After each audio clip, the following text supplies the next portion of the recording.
I had just retired when my daughter-in-law called me. I'm going to leave my 3 children with you. After all, you're not doing anything anymore, so you can watch them while I travel. I smiled and hung up. I decided to teach her a lesson she would never forget. When she returned from her trip, the children hid behind me. The silence that followed was deafening. In that moment, while the phone was still shaking in my hand, I made the most important decision of my 67 years. I decided to teach her a lesson she would never forget. But let me tell you from the beginning, because what happened when she returned from her trip, when the children hid behind me, the silence that followed was deafening. It was only the end of a story that had begun much earlier. My name is Helen Miller. 35 years of teaching at Lincoln Elementary School in Columbus, Ohio, had prepared me to handle difficult children, complicated parents, and impossible situations. But nothing, absolutely nothing, had prepared me for Brooke. That afternoon, I sat in my living room, savoring my second day of retirement. Do you know what it's like to work for 22 years and finally have some time to yourself at 67? I'd waited my whole life for this moment. My coffee table was covered in brochures: Yellowstone, the Grand Canyon, a road trip on the Pacific Coast Highway, places I'd always dreamed of seeing but never got to. Due to first raising Michael alone after his father died in a highway pop-up, followed by years of sacrifice to give him an education. The phone rang at 4 p.m. I saw Brooke's name on the screen and hesitated to answer. Every time she called, it was to ask for something. Helen, she started without even a hello. She never called me mother-in-law, much less mom. I have an incredible opportunity in Miami. It's a multi-level marketing conference that will change our lives. Multi-level marketing. Another one of her payment pyramid schemes where she always lost money. The kids can't miss 2 weeks of school, she continued. So, I'll leave them with you. I'm sorry. My voice was like a whisper. Oh, don't turn a deaf ear. I said I'd leave Aiden, Chloe, and Leo with you. After all, you're not doing anything anymore. You can watch them while I travel. It's perfect. Now that you're not working, you have all the time in the world. I'm not doing anything anymore. I felt my blood boil. This woman who had never worked honestly in her life, who lived off my son like a parasite, was telling me I wasn't doing anything. Brooke, I have plans. Plans. She laughed, that dry laugh I hated. What plans can a retired old lady have? Knitting, watching soap operas. Please, Helen, don't be ridiculous. I'll drop them off tomorrow at 7 a.m. and don't give them junk like last time.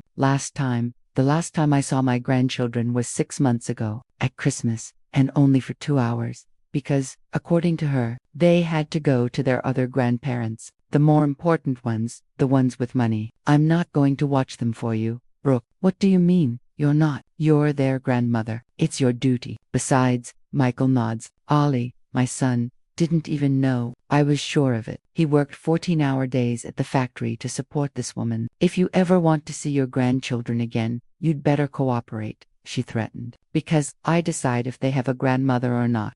And that's when something inside me broke. Or rather, something inside me was awakened. If you knew me, you'd know that Mrs. Miller never stayed silent in the face of injustice. And this woman had just declared war. Okay, Brooke, I said in the sweetest voice I could imagine. Bring them in tomorrow. It's best. And don't spoil them. You know they're difficult children, but that's because you never knew how to raise Michael properly. If he'd had a decent mother. I hung up before she could finish her sentence. I sat there, staring at the framed retirement certificate on the wall. 35 years shaping generations. And my own daughter-in-law treated me like a free servant. But if I've learned anything in all these years, it's that the best lessons aren't taught with words. I picked up my phone and dialed a number I hadn't used in years. Carol, yes, it's Helen. I need your help. Remember what you told me about the hidden recorders you used in your divorce? Yes, perfect. And one more thing. Does your sister still work in child protection? Excellent. I hung up and poured myself some chamomile tea. Tomorrow, the real education would begin, but it wouldn't be for the children. Brooke was about to learn the most important lesson of her life. Never underestimate a retired teacher with free time and a desire for justice. If you enjoy this story and want to continue learning how a determined grandmother can change the fate of an entire family, subscribe to the channel so you don't miss anything that comes next. Because trust me, this is just the beginning. That night, I couldn't sleep. As I tossed and turned in bed, the memories of 35 years hit me like waves against the rocks. How did we get to this point? How could I let my own family treat me like an old piece of furniture, useful only when they needed me? It all started when Michael was only 3 years old. His father, my Richard, left one rainy October morning for a business trip. The car was involved in a 50-vehicle pileup during a blizzard on I-80. 23 people died. Richard was the 24th passenger, but he survived 3 days in the hospital. 3 days during which I spent our 5-year savings trying to save him. Take care of our son, were his last words. Make him a good man. And I really tried. I had $100 left in my bank account, a 3-year-old son, and a teaching degree from the state university. The first few years were a hell I wouldn't wish on anyone. I worked double shifts, mornings at the public elementary school, afternoons tutoring. Michael ate before me. If there was money for a pair of shoes, it was for him. If there was enough left for a toy for his birthday, it was for him. I pretended I wasn't hungry that night. My mother, God rest her soul, would say to me, "Helen, you'll kill yourself working like this. Find yourself another husband, someone who can provide for you." But I would look at my Michael with those brown eyes, like his father's, and I knew that no stepfather would ever love him as much as I did. No strange man would give him as much love as I did, so I carried on alone. The sacrifices were countless. I remember one Christmas when Michael was 8 years old. I had saved for 6 months to buy him the bicycle he so wanted. On the 24th, while he slept, I realized I had no money for Christmas dinner. I sold my only piece of jewelry, aside from my wedding ring, a locket from my grandmother, for $50, so I could make a turkey with all the trimmings. Michael never knew. To him, his mother was invincible. His mother could do anything, and it was inevitable. By the time he reached high school, the expenses multiplied. Books, clothes, bus fare, supplies. I still worked double shifts. But now I was also selling pies at the church bake sale on Sundays. My hands, look at my wrinkled, stained hands.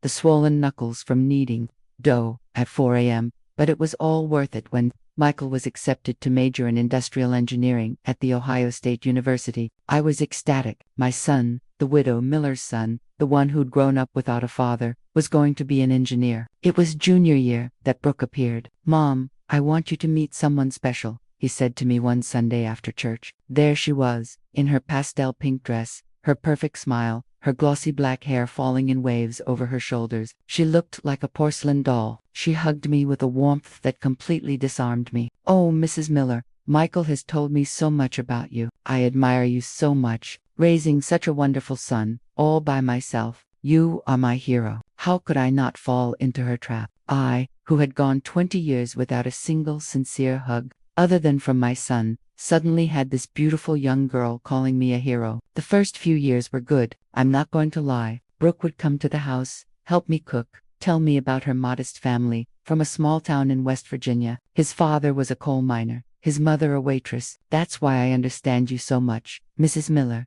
You and I both know what it's like to struggle. Lies, nothing but lies." But I was so happy to see Michael in love that I didn't want to see the signs. They were married when Michael graduated. I paid for half of the wedding with my retirement savings. It's an investment in my son's happiness. I justified myself. Brooke cried with emotion. At least, that's what I thought. Now I know she was crying because she expected a more lavish wedding. The change was gradual, like poison administered in small doses. First, there were subtle remarks. "Oh, Helen, what a shame Michael didn't have a father figure. You can see it in his lack of ambition. If you had saved more, Michael could have gone to a private university. No offense, but your pies are very simple. I make them with more ingredients, more indulgent." Every comment was a little dig, but I bore them. For Michael, always for Michael. When Aiden, my first grandson, was born, I thought things would get better. I rushed to the hospital with the blanket I'd been knitting for 9 months. Brooke looked at it and put it aside. "Thanks, but we already have everything at Nordstrom. We can donate it." Nordstrom. While I was still buying my clothes at Goodwill to save for my son's future, she was shopping at Nordstrom with Michael's paycheck. Then came Chloe and Leo. With each grandchild, I drifted further away. Brooke had 1,000 excuses. The kids needed a routine. I would spoil them. My house wasn't child-safe. My parenting ideas were outdated. "You don't understand, Helen," she once told me. "Kids today need stimulation from an early age. English lessons, swimming, robotics, not just peanut butter and jelly sandwiches like Michael grew up with." Peanut butter and jelly sandwiches. My son grew up with love, with values, with the knowledge that he was cherished. But Brooke had started to push me away. And Michael Michael was too tired from work to notice. The hardest blow came 2 years ago. It was Chloe's 5th birthday. I'd saved up for 3 months to buy her the dollhouse she'd seen at the mall. I showed up at their house with the wrapped present and my best dress. The party was in the backyard. There was a bouncy castle, clowns, even a princess pageant, and I wasn't on the guest list. "Oh, Helen, what a shame," Brooke said at the door, not letting me in. "It's just a party for her school friends and their parents. You understand, they're different people. We wouldn't want you to feel uncomfortable."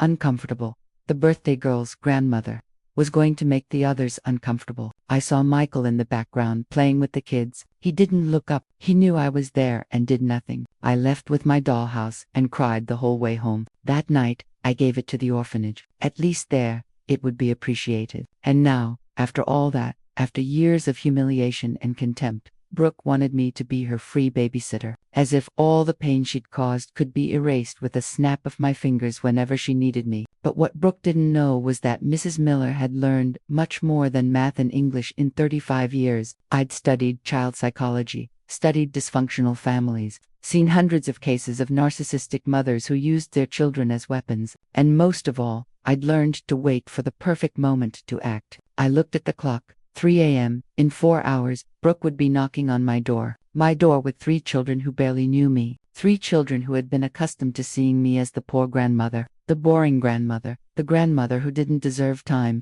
I smiled into the darkness. If there was one thing I knew how to do after all these years, it was transform children, and these 3 were going to find out who their grandma Helen really was. At exactly 7 a.m., the doorbell rang. Not 7:05 a.m. or 7:10 a.m. Brooke was always punctual when it suited her. I opened the door, and there they were, 3 scowling children with suitcases bigger than they were. I didn't have time to argue. Brooke hadn't even crossed the threshold. Aiden was allergic to dust. Chloe refused anything with green vegetables. And Leo needed his iPad to fall asleep. Their medication was in the blue suitcase. "I'll be back in 2 weeks. And Michael, isn't he coming to say goodbye to his children?" "Michael is working as always. Someone has to support this family." She stared at me. "Not all of us are lucky enough to retire with a state pension. My pension, $1,500 a month after 35 years of service." Brooke spent more than that on her nails and eyelash extensions. The kids shuffled in.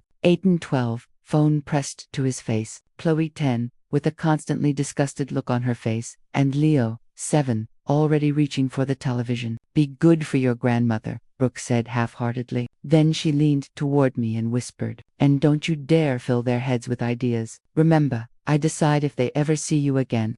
She left without saying goodbye to her children. Not a kiss, not a hug. Just the sound of her heels clicking and the roar of her brand new SUV's engine. I stood there with 3 kids looking at me like I was their enemy. And then I remembered all the times Brooke had put up that wall between us. Like that time 3 years ago when I wanted to give Michael $500 for a down payment on a house. Used car. Brooke intercepted the money. "Oh, Helen, it would be better if we used it for the kids' college tuition. Education comes first, don't you think?" I've never seen a receipt for that tuition. A month later, Brooke showed up with a Louis Vuitton purse. "A friend gave it to me," she said when I asked. "A friend, right? Or when my sister Linda died and left me $5,000 in her will." I told Michael excitedly, thinking I could finally fix the roof on my house that leaked every time it rained. Brooke found out. Helen, Michael, and I are in a tough spot. The company I worked for went bankrupt. Another failure of their multi-level marketing, and we need that money urgently. "We'll pay you back with interest." The interest? It's been 2 years, and I haven't seen a single dollar. My roof still leaks, and now I have to dig out buckets every time it rains. But Brooke's trip to Cancun with her friends last year, which she could afford. "Grandma, where is it? The Wi-Fi." Aiden pulled me from my thoughts. "I need Wi-Fi now. The modem is broken." I lied. I unplugged it on purpose. "What? Impossible, Mom. Mom." He started screaming like he was being tortured. "Your mom is gone, Aiden, and yelling won't bring back the internet. You're the worst grandmother in the world. That's why no one likes you." It was there, Brooke's venom coming out of my grandson's mouth. It didn't hurt. I was prepared. "I'm hungry," interrupted Chloe, "but I won't eat anything you cook. Mom says you're a terrible cook and that's why Dad's so skinny. And I want to watch YouTube," added Leo. "At home, I watch YouTube all day." I watched all 3 of them. Perfect products of neglect, disguised as modern parenting. Children who knew no boundaries, who didn't understand respect, who had been programmed to despise me. But then I remembered the exact moment Brooke crossed the finish line. It was last Christmas. I had prepared my specialty, a holiday turkey with the stuffing my mother had taught me, green bean casserole, and cranberry sauce. I had been cooking for 2 days. I arrived at their house with the skillet still hot. The children ran to the kitchen, drawn by the smell. "Don't touch that," Brooke yelled. "We don't know how your grandmother made it. We'd better order pizza." Pizza on Christmas Eve. I watched her throw my food in the trash without even tasting it. The children looked at me with pity, as if I were a beggar who had brought leftovers. "Grandma's food is too greasy," Brooke explained to them, "and her kitchen is infested with cockroaches." A lie. My kitchen is cleaner than an operating room. But Michael was there supervising everything, and all he said was, "Brooke knows what's best for the kids." That night, I decided my son was lost, but my grandchildren might still have a chance. "Grandma, do something. We're bored." Aiden threw a pillow on the floor. "You know what?" I told them calmly. "Your mother asked me to take care of you, not entertain you. There's food in the kitchen, water on the tap, and beds to sleep in. If you need anything else, you'll have to earn it." "Earn it?" Chloe looked offended. "We're children. We don't have to earn anything in this house. Everyone contributes. That's how I was raised. That's how I raised your father before your mother ruined him. And that's how these 2 weeks are going to go. I'm going to tell my mother you're mean," Leo threatened. "Go ahead. And while you're at it, tell her I found her Facebook page very interesting, especially the photos from Puerto Vallarta last month, where she was supposed to be at a training seminar." The kids went quiet. They didn't understand what I was talking about, but they sensed that their grandmother wasn't the same person anymore. That first night was hell. Aiden kicked in his bedroom door. Chloe cried for hours, demanding her special treat, food. Leo wet the bed on purpose. They wanted to break me like their mother had tried to break me for years. But that's when I made the discovery that would change everything. At 2 a.m., I heard sobbing in Chloe's room. They weren't tantrums. They were real tears. I quietly walked in and found her clutching a crumpled photo. "What do you have there, girl?" She jumped and hid the picture under her pillow. "Nothing. Go away." But I'd seen enough. It was a picture of me with her when she was a baby. One of the few times I was allowed to hold her before Brooke began her campaign of alienation. "Do you miss your mom?" I asked, sitting on the edge of the bed. "No," she answered quickly.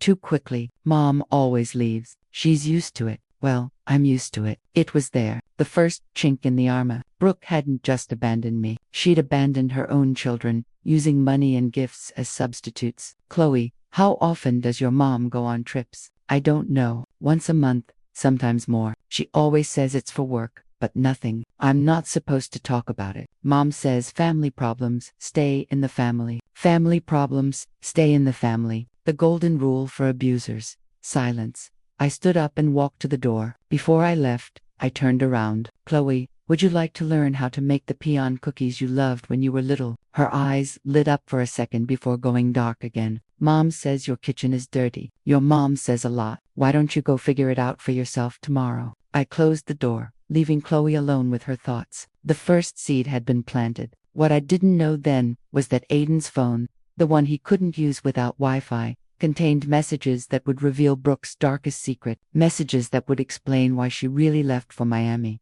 And when I discovered them, I realized I wasn't just saving my grandchildren, I was saving my entire family from a woman far more dangerous than I could have imagined. The second day went differently. I already had my plan in motion. At 6 a.m., before the kids woke up, Carol arrived with a shoebox. "This is everything you asked for," she whispered, handing me the package. 3 button-sized recorders, a camera that looks like a smoke detector, and this.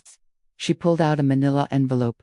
"The credit reports you requested. Helen, your daughter-in-law is $30,000 in debt, all in Michael's name." I felt a pang in my heart. My poor son had no idea. "And your sister, from Child Protection. She's coming tomorrow at 3 a.m. for a routine visit. But Helen, you need concrete proof if you're going to act legally." Proof. That's exactly what I was going to get. When the kids woke up, breakfast was being served. Animal-shaped pancakes, fruit cut into stars, chocolate milk, not the horrible, the food their mother told them I made. Aiden was the first downstairs, still in his wrinkled pajamas. He stopped dead in his tracks when he saw the table. "What's this?" "Breakfast. Eat before it gets cold." He sat down warily, took a bite, and for the first time, I saw something resembling a smile, but he immediately composed himself. It's okay, I've had better. Chloe and Leo came downstairs. Drawn by the smell, Leo went straight for the pancakes. They're delicious, Grandma. Shut up, you idiot. Chloe elbowed him. We're not supposed to do this. Her voice trailed off. You're not supposed to do what, Chloe? Nothing. After breakfast, I made my rules. If you want Wi-Fi, TV, or any privilege, you have to earn them. Aiden, your job is to do the dishes. Chloe, make the beds. Leo, put away the toys. That's child labor. Aiden yelled. No, boy, that's child labor I see on your mom's phone. I pulled out my phone and showed a screenshot of Brooke's Facebook page. Look, here's your mom in Miami, on the beach, with a man who isn't your dad. All three kids gathered around to see. In the picture, Brooke was in a bikini, hugging a man who definitely wasn't Michael. The hashtag read, hashtag new life, hashtag finally free. It's Uncle Dominic, Leo said innocently, Mom's friend who sometimes comes over when Dad's at work. Aiden quickly covered his mouth, but it was too late. The second piece of the puzzle had just fallen into place. Uncle Dominic, I asked nonchalantly, how often does Uncle Dominic come over? We're not supposed to talk about him. Aiden looked at me, panicked. Mom said if we told anyone about Uncle Dominic,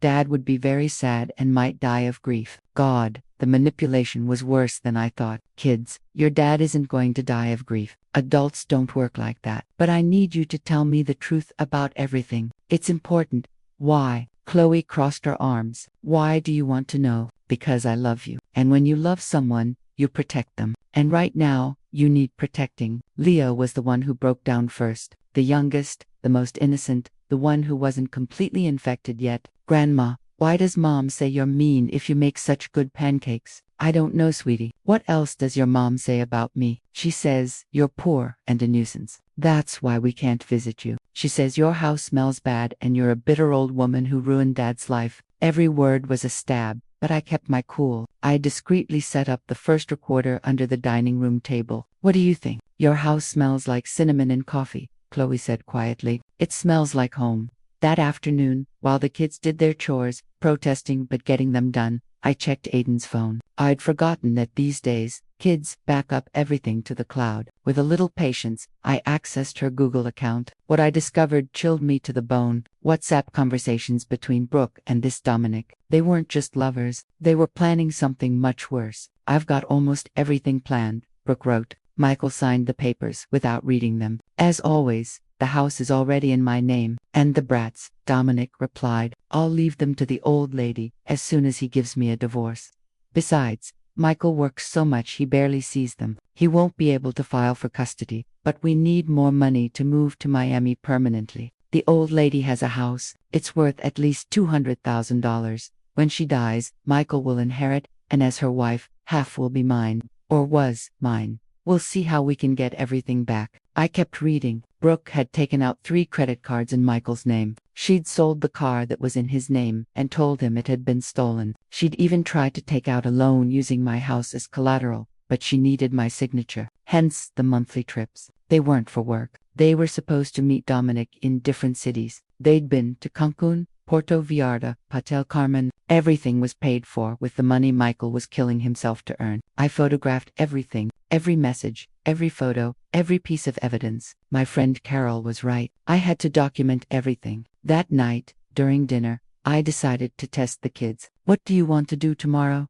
Go home. Aiden answered automatically. Which house? Your dad's or Uncle Dominic's? Chloe's fork smashed into her plate. I don't know what you're talking about. Chloe, darling, I know this is hard, but I need you to tell me the truth. Does Uncle Dominic live with you? No. Well, sometimes when Dad goes to work, he stays to look after us. In the guest room, Leo let out a nervous laugh. No, Grandma. He sleeps in Mom and Dad's room, and he won't let us in, and they're making weird noises. Aiden got up from the table, furious. Shut up, Leo. Mom said not to say anything. And what else did your mom tell you not to say? That's when Chloe broke down. The tears started falling like a waterfall. That Dad is boring. That Uncle Dominic is more fun. That soon we'll have a new house with a pool. That we won't be poor like Dad anymore. That we won't end up like you, Grandma, living in an ugly old house. G. les séries dans mes bras. Pour la première fois depuis des années, ma petite fille, m'a laissé la serre dans ses bras, et la pleur, comme la petite fille de tenens qu'elle s'y n'était pas comme la petite. Robot Kubrick, ovate essay d'écrire, grandmère, chachota Aiden et pour la première fois, il n'y avait aucun hostilite, dans essay voix, papa estoc, nan, mon amour, tong pernis satrine, vas tu lui dire, je vais faire mieux, je vais m'assurer, que vous allez tous, bien, que tong per vie bien, que tong mir vie bien, quel est, exactement, quel mérite, soy la apres, avoir couch les enfants, et pour la première fois, au king du na protest, J. Apple Michael, salut maman, comment vont les Brooke m'a dit que tu avais proposé de l'escar, propose, le mentor, avait tout, de forme, I les vont bien, fist, dis pourrais-tu venir demain, apres la travail, il y a un problème,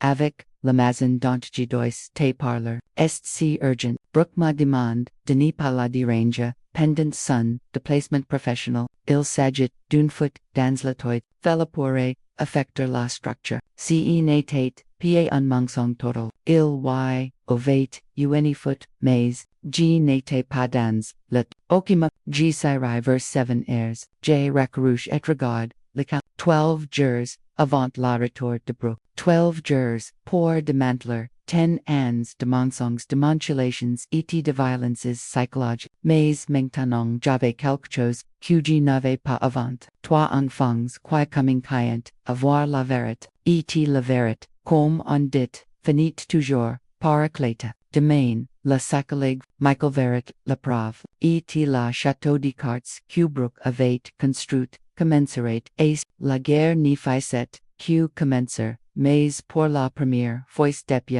des années, j'avais toutes les armes pour la guerre, le troisième jour, a commence par une explosion, le Leo avait, trouve le feu d'artifice, que j'avais garde pour la forjulette, et avait, décide den, Elmer en a, l'intérieur, de la maison, et 5 heures du matin grand-mère la maison brawl, a cry Chloé.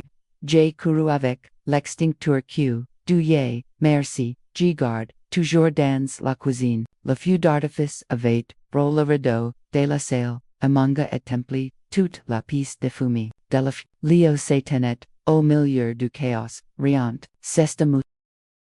Comme sur YouTube amusant, tu aurais pu brûler la maison, Leo et alors, c'est une maison macha de toute fake, mamangue dit, quata mort, elle la vendrat, elle nous, en ketterit, une plus belle, si etat et la levainen perdu, Rousseau sortant, de la bouche de mon petit fils, de septans, mais, cette fois, quani, ma, pas fait, de mal, camadan de la, tu sais quoi, Leo, tu, as raison, c'est une avl maison, tu sais parce que c'est, dans, cette maison que j'ai élève ton père tout seul, et pers la morte ton grand-père, dans, cette maison, j'ai couché vêtements de col jusqu'à 3 heures, du matin pour père ses études, dans, cette cuisine mocha, j'ai préparé mille de journers avec amour, pour que ton pernel, jamais à l'école levante, la garcan s'estarate, de raya, et cita, mir pense qu'elle va avoir cette maison, elle se trompe lourdement, car higher,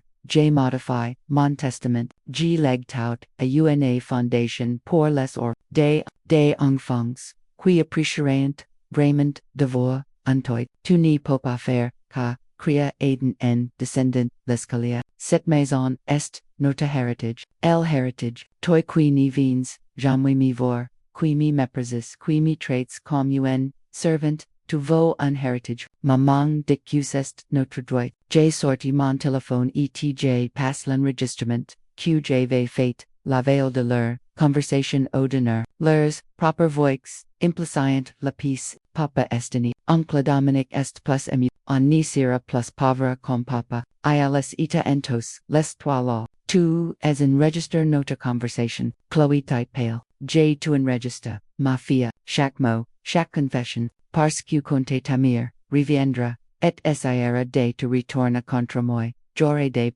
c'est la quaden ax, et si n'était pas oubliable, tu es une vil sorcière, qui se mêle de tout, C'est pourquoi que papa ne te rend jamais vis. C'est pourquoi que maman te déteste. To ease you and I femme, aigri qui ne support pas devoir quelqu'un who. He started throwing things. The vase my mother gave me, the picture frames on the shelf, my retirement diploma, all while screaming obscenities that number 12-year-old boys should know. I hate you. I hate you. I wish you were dead. Chloe joined the chaos. She went to the kitchen and started throwing plates on the floor. If you don't give us Wi-Fi right now, we're going to destroy your whole house. Leo, not wanting to be left out, grabbed my photo albums and started tearing the pages. Photos of my wedding, of Michael as a baby, of my parents who are no longer here. Pieces of my history flying through the air like macabre confetti. I stood in the middle of the hurricane.com, observing the hidden camera that Carol had installed was recording everything. After 20 minutes of destruction, the three of them were exhausted, panting amidst the rubble of my living room. Are you finished? I asked calmly. They looked at each other, confused by my lack of reaction. Now you're going to clean everything up, every broken piece, every destroyed photo. And while you do it, you're going to think about this. Your mother left you here because she doesn't love you. If she loved you, she wouldn't have gone to Miami with Uncle Dominic. If she loved you, she wouldn't use you as weapons against your father. If she loved you, she wouldn't teach you to hate the only person who truly cares about you. You don't care about us, Aiden shouted. Oh no. Who do you think convinced your father not to sell the house when he lost his job 3 years ago? Who lent him money to pay your tuition when Brooke spent the money on her trips? Who has been saving money for your college education since you were born? I pulled out 3 savings passbooks from the drawer, one in each of their names. Aiden, $4,500. Chloe, $3,800. Leo, $2,500. Every month from my $1,500 pension, I save $100 for each of you. Since I can't see you, at least I can secure your future. But you know what? Tomorrow, I'm going to the bank to close these accounts. I'm going to give that money to children who actually value the efforts of others. Aiden grabbed his passbook with trembling hands. $4,500 for me. It was for you. Not anymore. It was Chloe who broke first. Grandma, we didn't know. You didn't know, or you didn't want to know. It's easier to believe your mother's lies than to think for yourselves, isn't it? At that moment, the doorbell rang. It was Lauren, Carol's sister from Child Protective Services. Good morning, Mrs. Miller. I'm here about a call we received regarding possible child neglect. The children turned white. Please come in. As you can see, the children have just had an episode. Lauren observed the destruction, took out her camera, and started taking pictures. Did the children do this? Mom says it's their way of expressing themselves. Leo murmured. Your mother encourages them to destroy other people's property. Mom says Grandma is old and it doesn't matter what she thinks. Chloe replied. Lauren took notes. And where is your mother now? In Miami on a work trip, Aiden said automatically. Work. I took out my phone and showed Facebook page. A new photo, her and Dominic toasting on a yacht. Lots of work. As you can see, Lauren reviewed the photos, the conversations I had printed, the bank statements with the debts. Her expression grew more and more serious. Children, I need to speak with each of you separately. While Lauren interviewed the children, I picked up the pieces of my broken photos. Each fragment was a memory, but they no longer hurt me because now I understood that I wasn't losing the past. I was reclaiming the future. An hour later, Lauren came out of the room where she had been with Aiden. Mrs. Miller, these children are suffering from severe emotional neglect. The psychological manipulation is evident. The oldest is on the verge of depression. The girl has chronic anxiety, and the little one, well, the little one is acting out what he sees. What can I do for now? Document everything. When the father comes, I need to speak with him. And when the mother returns, well, I'm going to have to open a formal investigation. After Lauren left, I found the 3 children sitting on the stairs. They no longer looked like the little tyrants who had arrived. They looked like what they really were, scared and abandoned children. Are they going to take us away from our parents? Leo asked with a trembling voice. I sat with them on the stairs. No, my love, no one is going to separate you from your father. But things are going to change. It's going to hurt. Change always hurts, but sometimes it's necessary. Grandma Aiden wouldn't look me in the eye about Uncle Dominic. Dad is going to die of sadness if he finds out. No, my boy, your father is stronger than you think, and he deserves to know the truth. We all deserve the truth. That afternoon, while they cleaned up the mess they had made, this time without protest, I heard Chloe whisper to Aiden, What if Grandma is right? What if Mom really doesn't love us? Shut up, Aiden replied, but his voice no longer had conviction. Mom has to love us. She's our mom. But even he was doubting now. The armor of lies was beginning to crack. That night, after dinner in silence, Leo approached me with something in his hands. It was a torn photo that he had tried to tape back together. The photo of his father on his graduation day. I'm sorry, Grandma. I tried to fix it. I hugged him. For the first time since he arrived, my youngest grandson hugged me back. We can fix a lot of things, Leo, but first we have to accept that they're broken. And in a few hours, when Michael arrived, the real reconstruction would begin, stone by stone, truth by truth, until nothing was left of Brooke's castle of lies. Michael arrived at 7:15. He came straight from work, his engineer's uniform stained with grease and his eyes sunken with exhaustion. When I saw him at the door, for a moment, I saw the 8-year-old boy who used to cry because the other kids made fun of his patched-up shoes. Hi, Mom. Where are the kids? Doing homework in the dining room. Michael, sit down. We need to talk. Is it about the leak? Can I check it quickly? It's not the leak in the roof, son. It's the leak in your marriage. He froze. What are you talking about? I placed a folder on the table. Inside were the screenshots of Brooke's conversations with Dominic, the statements from the credit cards she had opened in his name, the Facebook photos of her work trip in Miami. Michael took the papers with trembling hands. With each page he turned, his face lost more color. This has to be a mistake. Brooke is at a sales conference. Michael, my love, Brooke is in Miami with her lover. The children know. They've known for months. The children, his voice broke. The Uncle Dominic who comes to take care of them when you travel. The one who sleeps in your bed. The one your children have had to endure in silence because their mother threatened them that you would die of sadness if you found out. I saw the exact moment my son broke. He didn't cry. He didn't scream. He just sank into the chair as if someone had cut the strings holding him up. I'm an idiot, he whispered. A complete idiot. No, son. You're a man who trusted the wrong person. But now you have to be strong for your children. Dad, Aiden was at the door. He had heard everything. Michael looked up, and for the first time in years, he really looked at his son, not at the spoiled child Brooke had created, but at the scared teenager who desperately needed his father. Aiden's son. We already knew. Dad, we've known for a long time. Chloe and Leo appeared behind their brother. The three of them stood at the door as if they were afraid to get closer. Come here. Michael opened his arms, and for the first time in I don't know how long, I saw my grandchildren run to hug their father. The four of them cried together while I made coffee. Sometimes, tears are the first step to healing. That night, after Michael took the children to bed early, I was left alone planning the next phase. Brooke had underestimated the retired teacher, but now the teacher was going to give her a lesson she would never forget. The following days were intense. Michael took a vacation, the first in 3 years, and practically moved into my house with the children. Together, we implemented what I called the Respect Project. First, schedules. Wake up at 7, breakfast at 8, educational activities, lunch, free time earned with good behavior, dinner, and bed at 9 o'clock. But at home, we go to sleep whenever we want. Chloe protested the first day. That's why you are the way you are, I replied. The brain needs routine to feel safe. Second, responsibilities. Each child had age-appropriate chores. Aiden helped with the garden, Chloe in the kitchen. Leo organized the games. This is exploitation, Aiden muttered as he trimmed the plants. No, this is family, Michael corrected him. In a family, everyone contributes. Third, real consequences. If they didn't comply, there was no Wi-Fi. If they shouted, time out. If they broke something, they fixed it or paid for it with their allowance. But most importantly, family sessions with the psychologist Carol had recommended.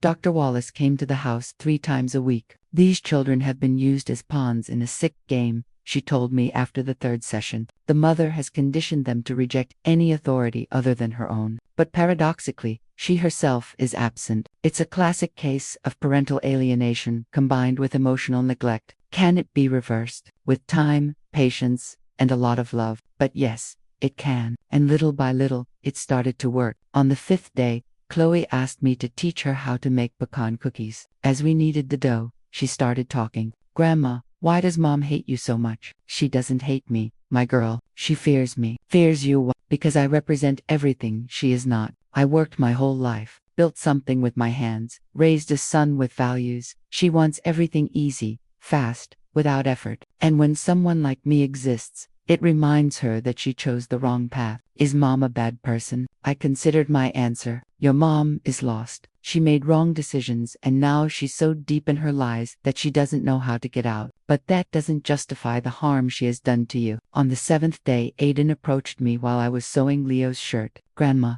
can I ask you something? Of course, my boy. Why did you never defend yourself? All these years when mom spoke badly of you, why did you never say anything? Because I thought keeping the peace was more important than being right. It was a mistake. Sometimes silence isn't peace. It's complicity with abuse. Do you regret it? You regret not acting sooner. But I don't regret acting now. On the 8th day, something extraordinary happened. Leo, my youngest grandson, the most damaged by the neglect, brought me a drawing. It was our family. Michael, the 3 children, and me in the center. Brooke was not in it. And your mom? I asked, gently. Mom is on a trip, he replied. She's always on a trip, but you're always here. That night, Michael and I had a conversation we should have had years ago. Mom, I'm so sorry. I failed you as a son. No, Michael, I failed you as a mother. I should have taught you to recognize the signs. I should have protected you better. How did I not see what was happening? Because love blinds us, son, and because manipulators are experts at making us doubt our own perception. What am I going to do when she comes back? That's what we're preparing for. I have a plan, and I did have a plan. With Carol's help, I had contacted a lawyer specializing in divorces with parental alienation. With Lauren from Child Protective Services, we had a complete file. With Dr. Wallace, we had psychological evaluations of the children. On the 9th day, the children did something that left me speechless. They organized a dinner for their dad and me. They cooked with supervision, set the table, and even made a centerpiece with flowers from the garden. It's to say thank you, Aiden explained with no trace of the hostile boy who had arrived. Thank you for not giving up on us. During dinner, Michael took out his phone. Brooke sent me a message. She says she'll be here in 5 days and hopes the kids are ready. Ready for what? Chloe asked. Michael looked at me. It was time to tell them. Kids, when your mother comes back, things are going to change a lot. Dad is going to file for divorce. I expected tears, protest, drama. Instead, Leo asked, are we still going to be able to come to Grandma? You're going to live with me, Michael said, and you'll see your grandma every day if you want. And Mom. Aiden tried to sound indifferent, but I saw the pain in his eyes. Your mom will have to make decisions, but no matter what happens, you are going to be okay. I promise you. That night, as I tucked Leo in, he told me, Grandma, you know what? I don't miss the iPad anymore.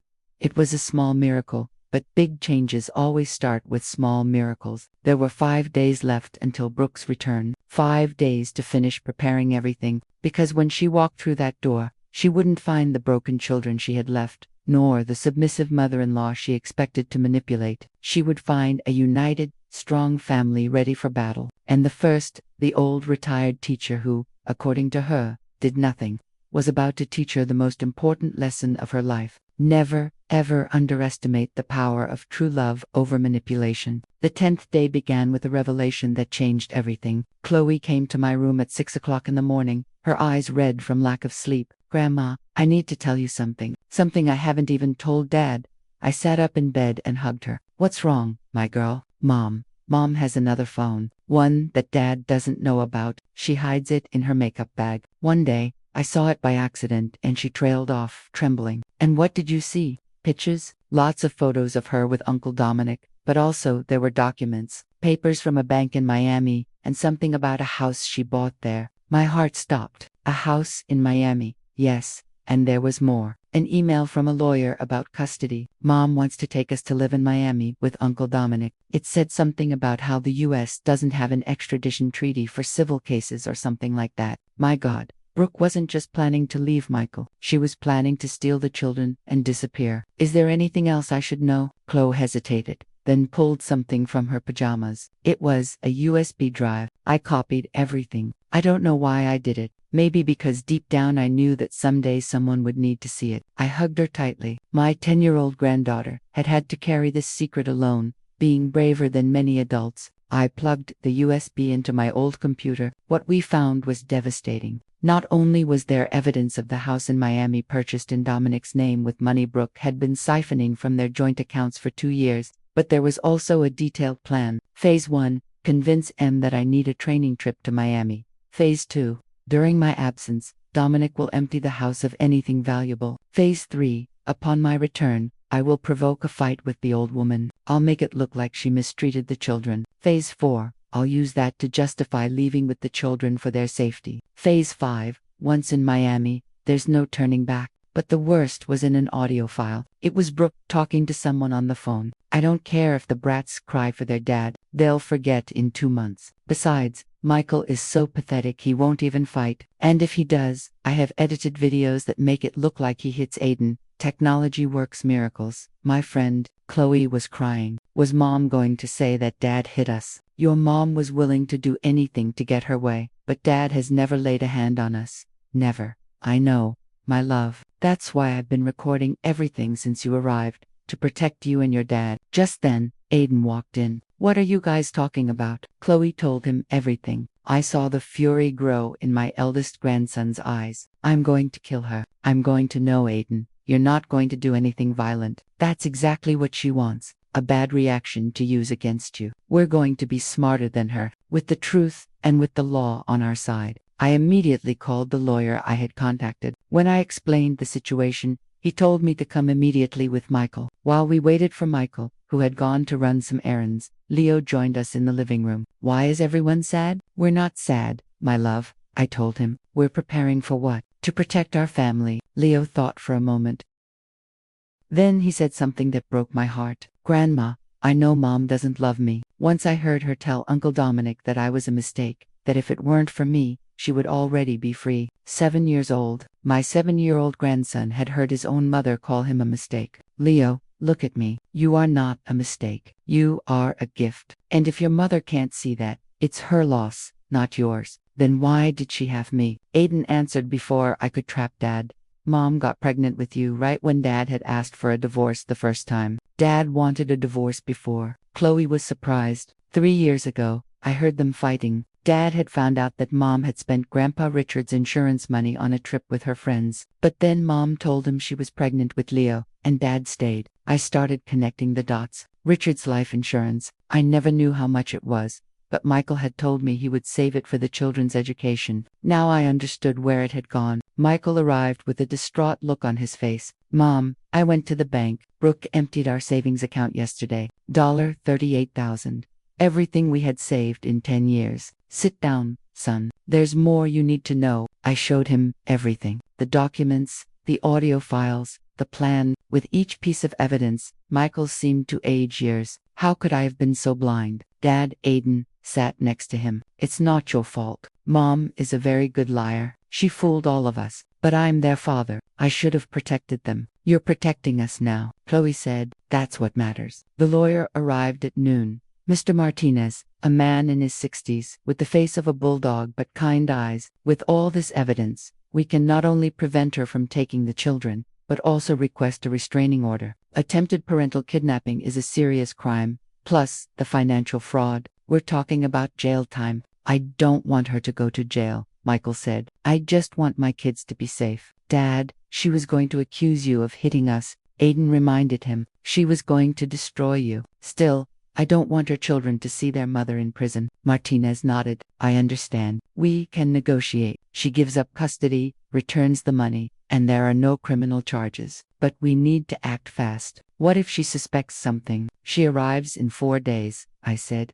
Perfect. Enough time to prepare everything. After the lawyer left, we all sat in the living room, my little living room that had seen so much history. Kids, Michael began, I want you to know that no matter what happens with your mom, I will always be here, and so will your grandma. Is Mom going to go to jail? Leo asked. We don't know, but she's going to have to face the consequences of her actions. Are we going to see her again? Chloe tried to sound indifferent, but it was her mother after all. That will depend on her, and on what the judge decides is best for you. That night, as we ate the chili I had made with Chloe's help, Aiden said something that filled me with pride. Grandma, thank you for not giving up, for fighting for us when we weren't even fighting for ourselves. I will always fight for you, always. You know, Chloe added, these have been the best days of my life. For the first time, I feel like I'm in a family. Me too, Leo said with a mouthful of chili. And Grandma's food isn't horrible. It's the best in the world. We laughed.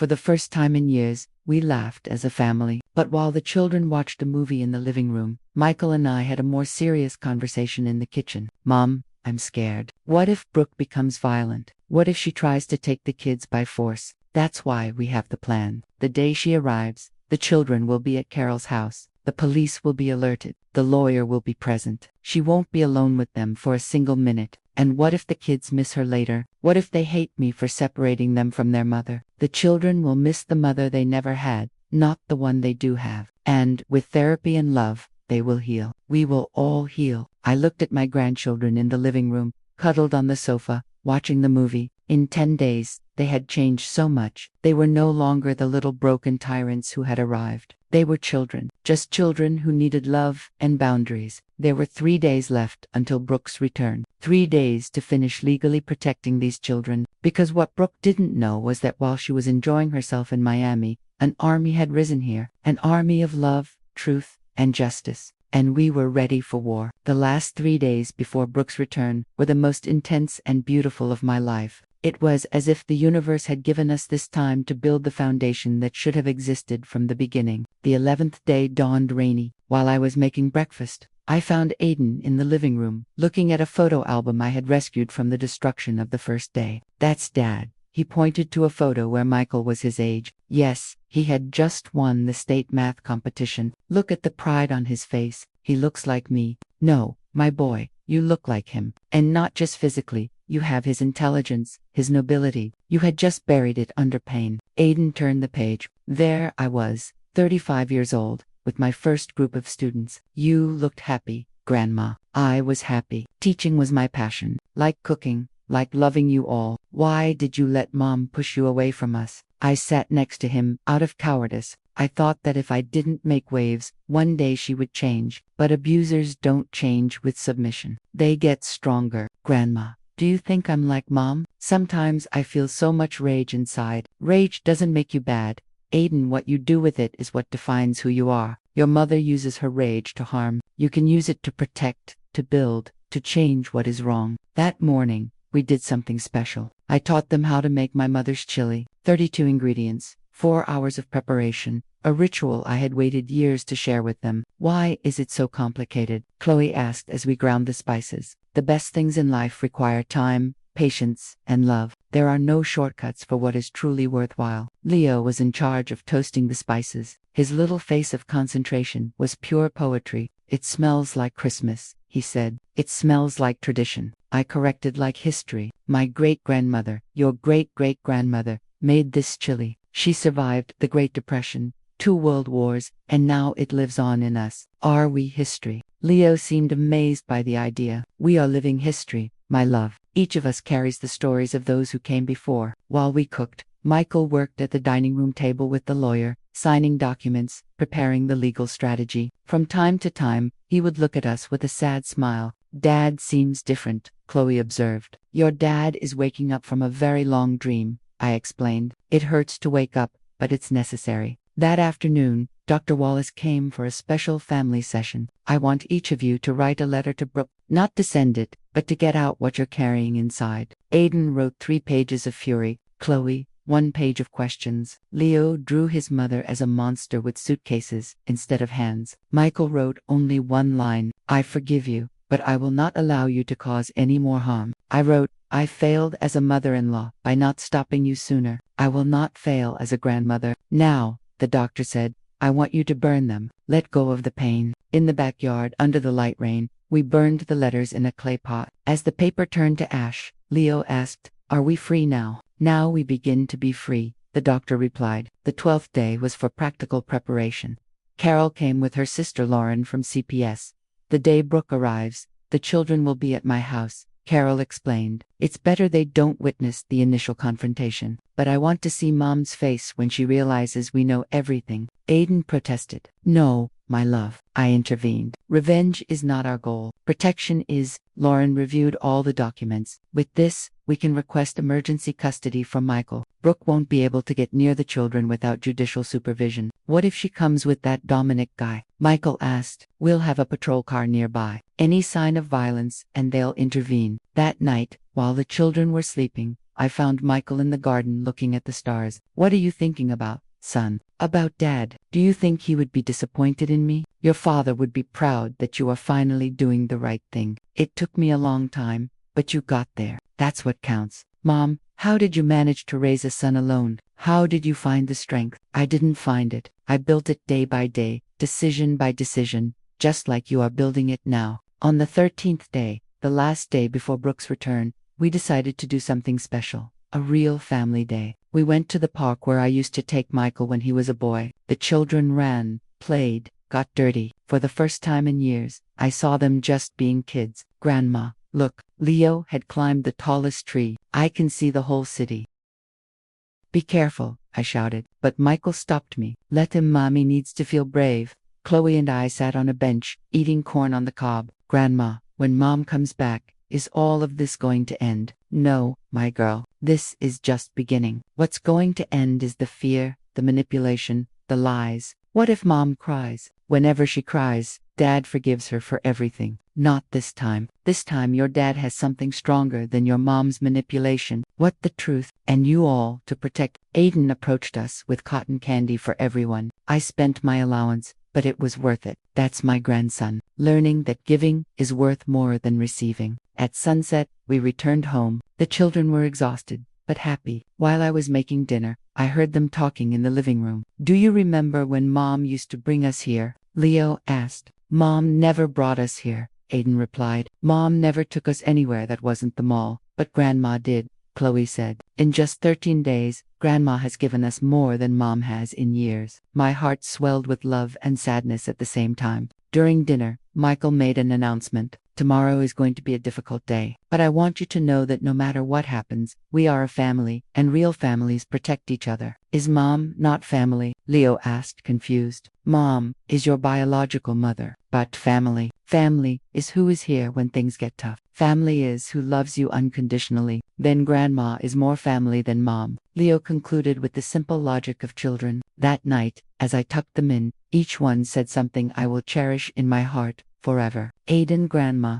thank you for not giving up on me, even though I was horrible to you. Chloe, Grandma, I want to be like you when I grow up, strong and brave. Leo, Grandma, can I call you Mama Helen? I already have a mom, but I need a real mom. I couldn't hold back the tears. You can call me whatever you want, my loves. I will always be your grandma who loves you. Michael and I stayed in the kitchen late, going over the plan for the next day. At 10 o'clock in the morning, I take the kids to Carol's house. At 11 o'clock, the lawyer comes. At 11:30, the patrol car will be on the corner. Brooke said she arrives at noon, and we will be ready. Before sleeping, I looked at the photos of these 13 days I had taken with my old phone. The transformation was impressive. From 3 broken and hostile children to 3 children healing, laughing, being a family. Tomorrow, Brooke would return, expecting to find her submissive mother-in-law and her emotionally abandoned children. Instead, she would find the consequences of her actions. She would find that true love is always stronger than manipulation. She would find that the family she had despised had become an impenetrable wall protecting the children she had used as weapons. And the old retired teacher, was ready to teach the final lesson,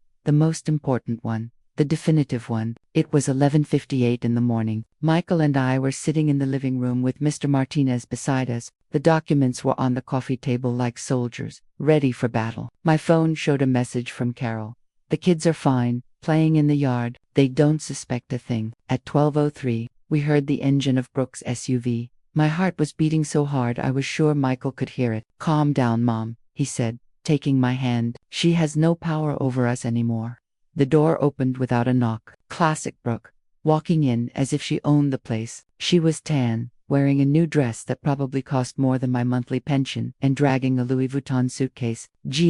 It's so hot, she exclaimed without even looking at us. Michael, what are you doing here? You should be at work. Where are the kids? I hope you haven't spoiled them, Helen. It's hard enough for me, too. She stopped when she saw the lawyer. Who is this, Brooke? Michael stood up. His voice was firm, nothing like the exhausted man who had arrived 13 days ago. We need to talk. Talk about what? I'm tired from the trip. The kids and I are going home. The kids aren't here, I said calmly. And they're not going anywhere with you. Her face changed. The mask of sweetness cracked a little. Excuse me, Michael, what does this mean? Mr. Martinez cleared his throat. Mrs. Miller, I'm Mr. Martinez. I represent Mr. Miller in the divorce and emergency custody proceedings he has initiated. Divorce? She let out a nervous laugh. Michael, honey, what did your mother do to you now? You know she's old and makes things up. No, Brooke. Michael took out his phone and played an audio file. It was her own voice. The brats get in my way. As soon as I can, I'll get rid of them. Michael is such an idiot. He won't even notice.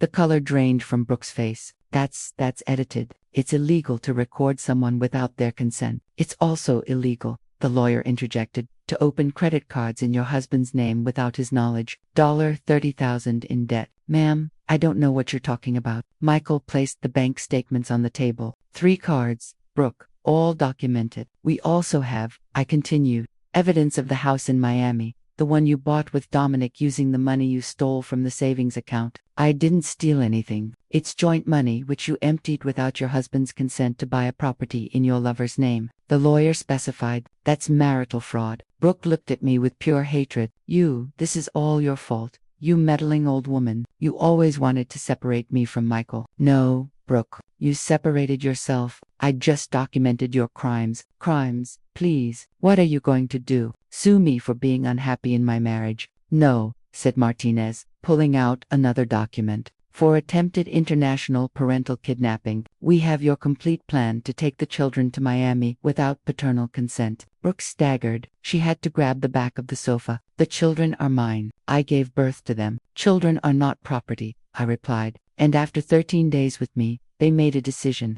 What did you do to them? Did you brainwash them? This is parental alienation. Michael laughed bitterly. Parental alienation? Seriously? The woman who told our children their grandmother was a dirty, poor old woman is talking about alienation. I want to see my children now. No.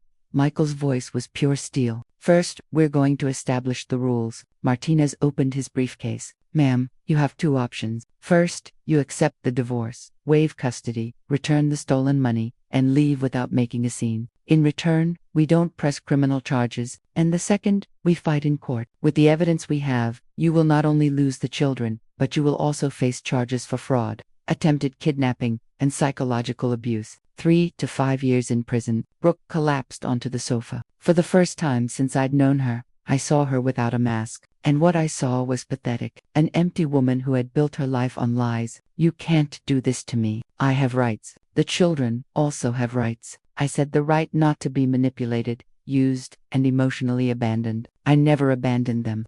Oh no. How many trips have you taken this year, Brooke? 18. We have it documented. 18 times you left your children to be with Dominic. That's a lie. I took out my phone and showed the Facebook photos. Her and Dominic on every trip while her children were left with a neighbor, with anyone but their father or grandmother. The children know everything, Brooke. They know about Uncle Dominic. They know he sleeps in their father's bed when he's not there. They know you call them brats. They know you were planning to take them to Miami. I want to talk to them. Not until you sign the papers, Michael said. Brooke took out her phone. I'm going to call Dominic. He's a lawyer. He'll defend me. Go ahead, said Martinez. But I should inform you that Dominic has already been notified that he is implicated in a fraud case. I doubt he wants to dig himself in deeper. She dialed. Once, twice, 3 times. Dominic didn't answer. He abandoned me, she whispered. The bastard abandoned me like you abandoned your family, I said. She jumped up. This isn't over. I will get my children back. I will, Mom. We all turned. Chloe was at the door. She had snuck away from Carol's house. My love. Brooke ran towards her, but Chloe stepped back. Don't touch me. Chloe, my baby, what did they do to you? What did this old woman tell you? Grandma didn't tell me anything. You said it all. In your messages with Uncle Dominic, in your lies, in every time you left us. I was working to give you a better life.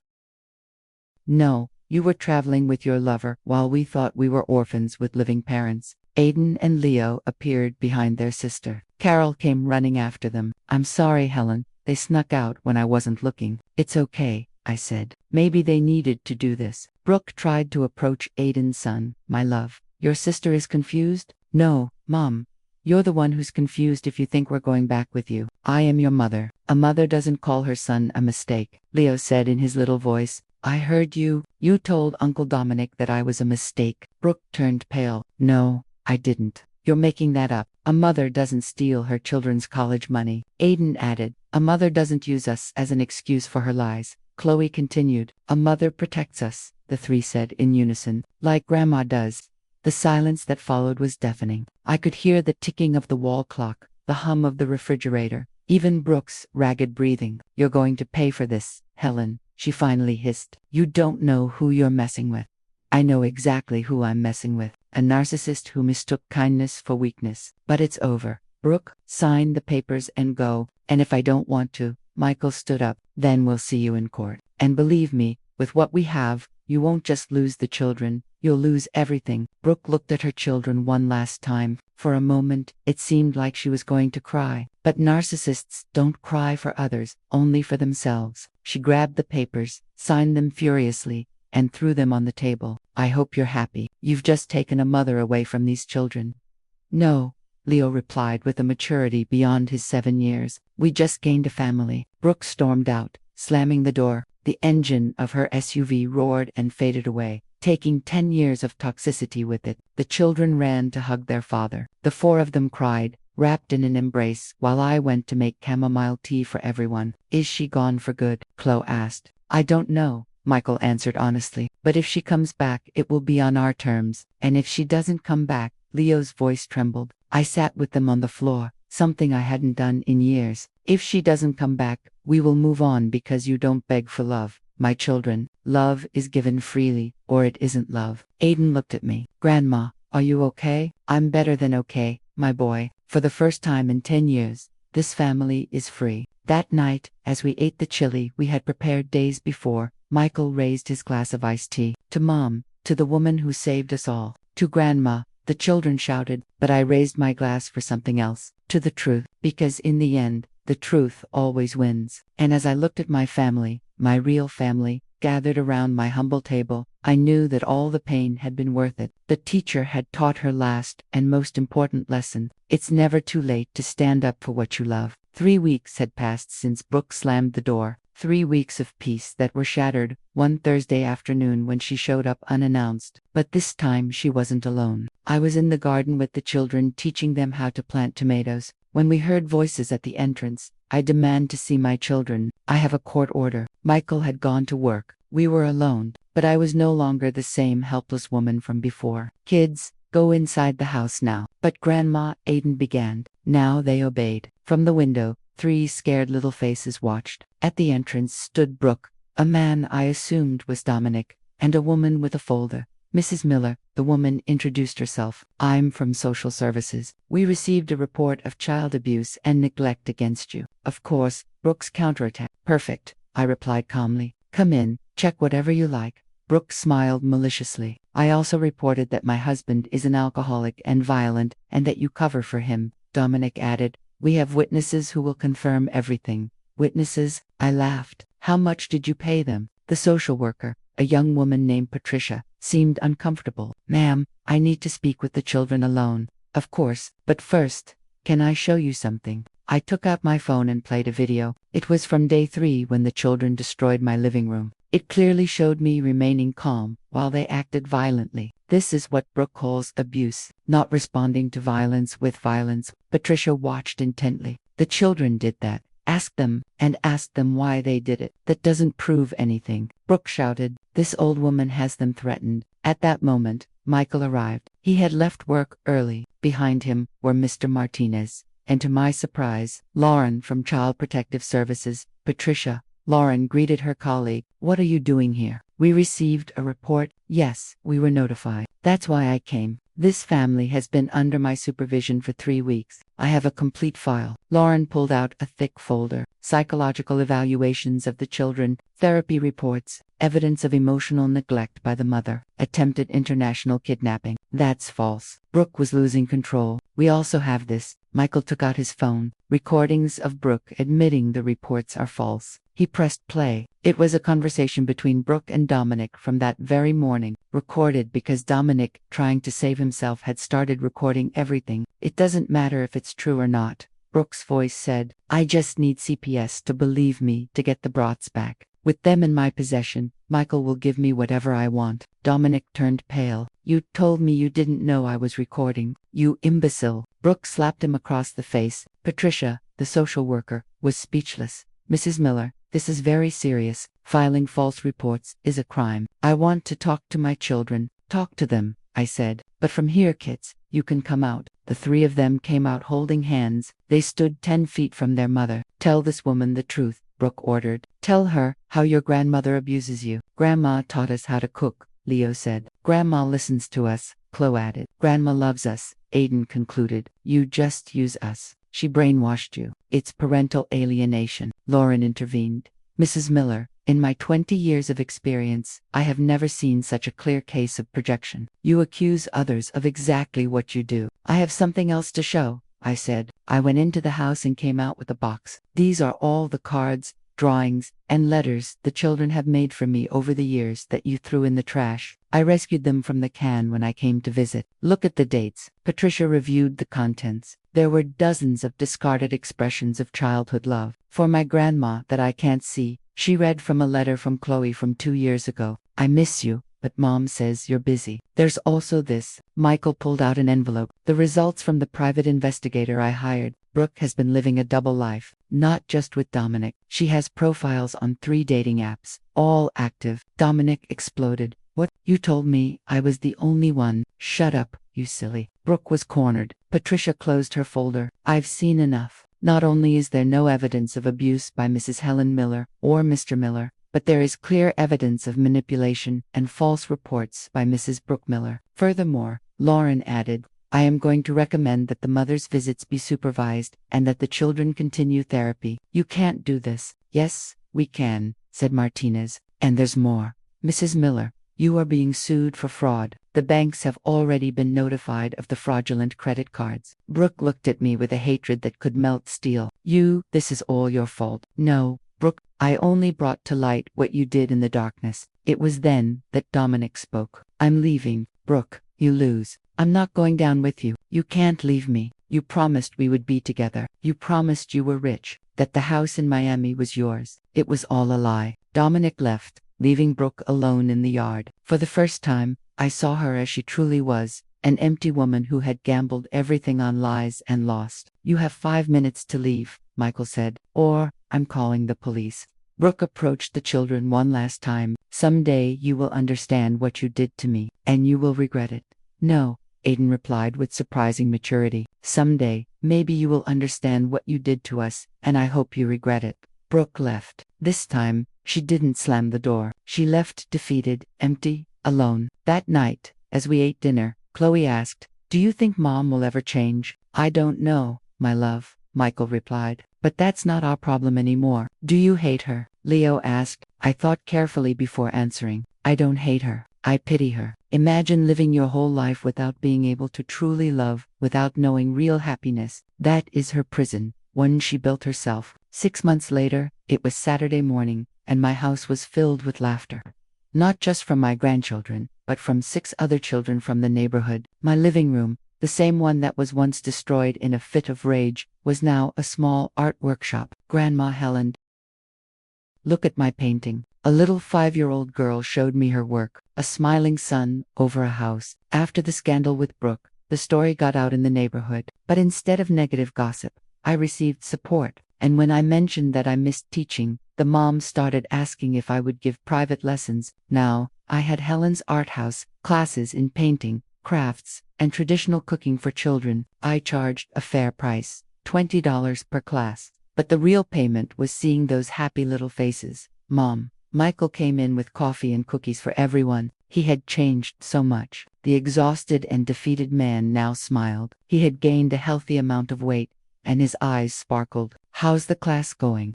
Perfect. Like everything lately, the divorce had been finalized 3 months ago. Brooke didn't fight anymore, especially after the bank sued her and she had to declare bankruptcy. The last we heard was through Chloe, who saw on Facebook that she was working as a caregiver for the elderly in another state. The irony is delicious. Aiden had commented when we found out, now she has to take care of old people for $20 an hour. Don't make fun, I scolded them. Honest work is dignified. Maybe it will help her find herself. The children had blossomed. Aiden was on the honor roll. Chloe had joined the volleyball team, and Leo had discovered a natural talent for music. My old piano finally had someone to play it. Grandma, Leo, approached me during the class break. Can I ask you something? Of course, my love. Do you ever miss the mom she was before? Before what? Before she turned bad. I sat with him in the garden, the same one where everything had exploded months ago. Leo, your mom didn't turn bad. She always had that seed inside her. What happens is that some people choose to water the wrong seeds. She chose to water greed, lies, selfishness. And what seeds do we have? You have the seeds of love, honesty, bravery, and every day you spend here with your dad,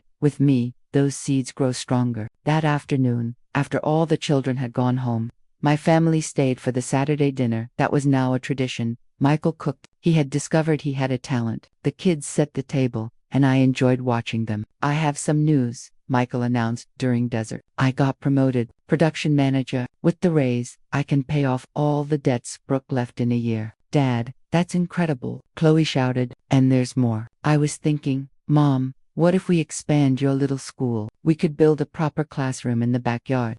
Michael, that's not necessary. Yes, it is. You saved my life. Mom, mine, and my children's. It's the least I can do. Aiden stood up. I have something to say, too. I wrote an essay for the school's writing contest. It's about Grandma. He cleared his throat and read. My hero doesn't wear a cape or fly. My hero is 67 years old, has wrinkled hands from working so hard, and the biggest heart in the world. My hero is my grandmother, who taught me that true love isn't bought with expensive gifts or lavish trips. It's built with patience, with boundaries, with presence. My grandmother saved me from becoming a monster. She taught me that family isn't just blood, it's a choice. And I choose my grandmother today and always. I couldn't hold back the tears. Neither could Michael. Even Chloe, who acted tough, cried. I wrote something to Chloe said, but it's a poem. Once there was a girl so lost in a world of lies and frost. A grandma came with love so true and showed her a path fresh and new. Now the girl is lost no more, for she found love at her grandma's door. Leo didn't want to be left out. I didn't write anything, but I made you this. He pulled out a drawing. It was all of us in front of the house holding hands. Above it, he had written in his child's handwriting, my real family.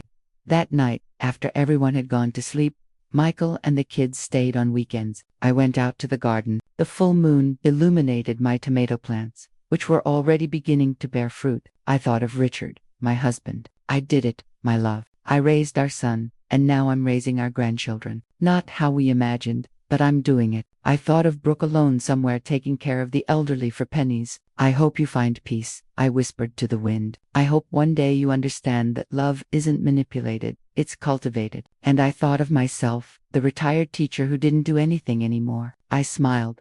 I had never done so much. I had never been so useful. I had never been so happy. The following Monday, while preparing for the next art class, I received an unexpected call. Mrs. Miller, this is the principal of Lincoln Elementary. We heard about your art school. We were wondering if you'd be interested in giving workshops here as well, paid, of course. Life was giving me back everything I had seen with interest. But the best reward came a month later. It was Mother's Day. I didn't expect anything. I had never been celebrated much on that day. That morning, the children woke me up with breakfast in bed. Happy Mother's Day, Mama Helen, the three of them shouted. But I'm your grandmother. You're more than that, Michael said from the doorway. You're the mother we all needed. They handed me an envelope. Inside were legal papers. What is this? The children want you to be their legal guardian as well, Michael explained. In case something happens to me, they want to make sure they stay with you, not with Brooke. It was our idea, Aiden clarified with pride. I cried. I cried like I hadn't cried since Richard died. But these were tears of pure joy. As we all ate breakfast together on my bed, which nearly broke from the weight, Leo asked, Grandma, are you happy? I looked around. My son recovered, my grandchildren healing, my house full of life and purpose. I'm more than happy, my love. I am whole. And it was true, because in the end, it wasn't Brooke who lost. It was us who won. We won freedom. We won peace. We won true love. The teacher had taught her final lesson, but the learning would continue forever, because that's what family is. A classroom where we never stop learning how to love. If this story touched your heart, If it reminded you that it's never too late to stand up for what you love. If it inspired you to set healthy boundaries, share it. Leave a comment telling us where you're reading from. Sometimes the grandmothers who seem to do nothing are the ones holding the whole world together. And remember, respect isn't begged for, it's earned. And when someone doesn't offer it, it's time to demand it. Subscribe for more real-life stories where true love always finds a way to.